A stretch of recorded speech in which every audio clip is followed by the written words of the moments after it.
Mike Hughes here. I'm here at Anse Chastanet in St. Lucia. I'm also here at Jade Mountain in St. Lucia. We're everywhere in St. Lucia with Carol. Hello there. And we have some great rates associated with the Scuba Expo.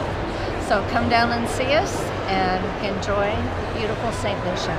And now one of the big places to go diving here is the drift dive on Superman's? There's a drift dive on Superman's Flight, which goes right along the base of the pitons. And that is the most memorable dive, and that's the one that is most requested. And all of the dive sites, the furthest one is about 15 minutes away. So it's easy diving, accessible diving, and don't forget about our beach diving.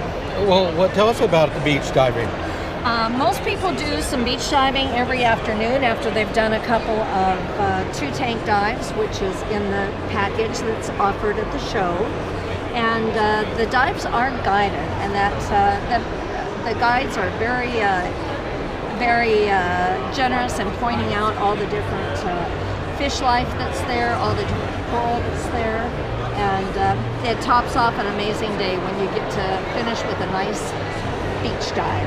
Our night dives are also done from the beach, and that's where you'll see the thing. The thing? The thing has actually been identified. We called it the thing for many, many years, and it was very exciting when they came to us and were showing us a book of name these fish and name the fish life, and lo and behold, we saw the picture, and they named it the thing. They named it the thing. Uh-huh. Oh, that thing. That thing. Cool. Yes. Well, I'm Easy glad to we got remember. it. Is. The thing. And if you want more information about diving in St. Lucia, you can go to ansechastanet.com or you can go to jademountain.com. I think that wraps it up, Carol. Come and see us.